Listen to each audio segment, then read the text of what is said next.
सेपनी नगर पंचायत के गुलाब नगर मोहल्ले में बसपा उम्मीदवार सुरेंद्र सिंह सागर का मलिक समाज के दर्जन भर लोगों ने फूलमालाओं से स्वागत किया। गौरतलब है कि रामपुर जिले में मलिक समाज की बड़ी संख्या में आबादी है, तो वहीं अगर शाहबाद ब्लॉक की बात की जाए तो मलिक समाज के वोटरों की संख्या हजारों की तादाद में है और यही वजह है कि ज़्यादातर प्रत्याशियों की दिलचस्पी मलिक बिरादरी के वोटरों में होती है। चुनाव जीतने के बाद अगर ऊपर वाले ने आपकी किस्मत में लिखा है तो उसके बाद आपकी पहली प्राथमिकता क्या रहेगी? पहली प्राथमिकता विकास और भाईचारा रहेगी। पूर्व की सरकार में जो कार्य हुए हैं, जैसा कि ये सेपनी से शाहबाद का चौड़ीगढ़ का कार्य जो हुआ था बसपा सरकार में हुआ था, यहाँ इंटर कॉलेज की भी स्थापना हुई है और भी लाइट की व्यवस्था हुई है, एक बिजली घर भी स्थापित हुआ है। इसके अलावा जब अब सरकार आती है तो शिक्षा के सुधार के लिए बालिका इंटर कॉलेज डिग्री कॉलेज की भी व्यवस्था यहाँ कराने का पूरा प्रयास किया जाएगा।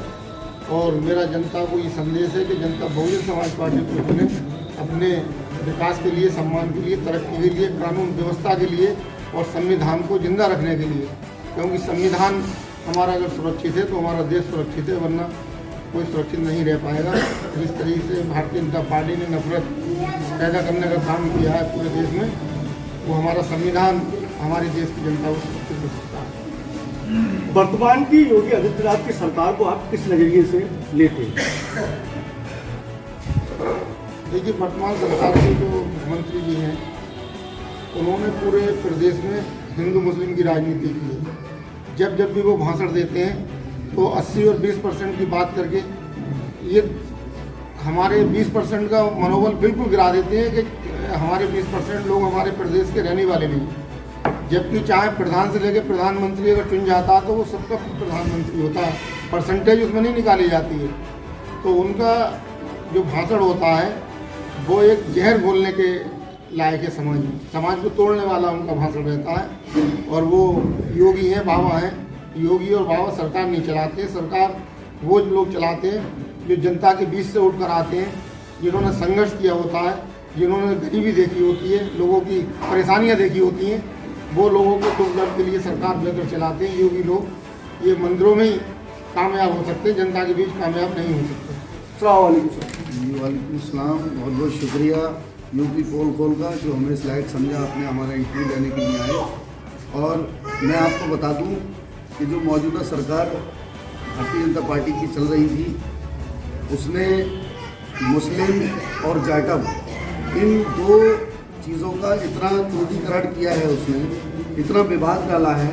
और भारतीय जनता पार्टी ने हमेशा मंदिर और मस्जिद की बात करके इलेक्शन लड़े हैं, हिंदू मुस्लिम करके इलेक्शन लड़े हैं।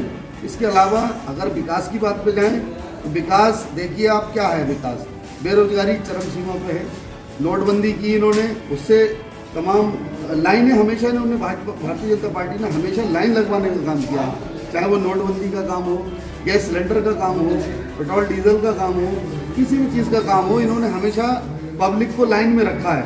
कोई आज तक विकास की बात नहीं की है। वालेकुम अस्सलाम। सबसे पहले तो हम जितने भी लोग यहाँ मौजूद हैं दिल से तहे दिल से बधाई अर्पण करते हैं।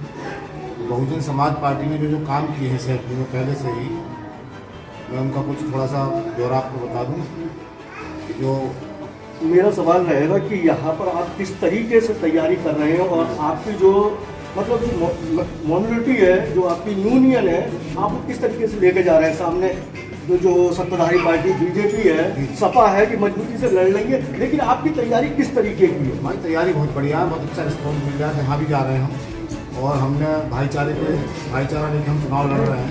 हमें हिंदू मुस्लिम के मतलब नहीं, सभी हमारे भाई हैं, सबको लेके चल रहे हैं। मंत्री जी ने जो पहले काम किए हैं यहाँ 2007 में, तो ऐतिहासिक काम किए हैं। अभी तक जो मौजूदा विधायक यहाँ रहे उन्होंने वो काम नहीं किए, जो माननीय मंत्री श्री सुरेंद्र सिंह सागर जी ने किए। हमारा खुश नसीब है कि वो आज हमारे प्रत्याशी हैं, हमारे बीच में है। हम उनके जो करेंगे विकास है उन्हें लेकर लोगों के साथ जा रहे हैं। एक सवाल है, जो बसपा के पूर्व विधानसभा का जो चुनाव लड़ चुके हैं राधे श्याम लारी, तो उनके न होने से यहाँ पर कुछ नुकसान हो सकता है?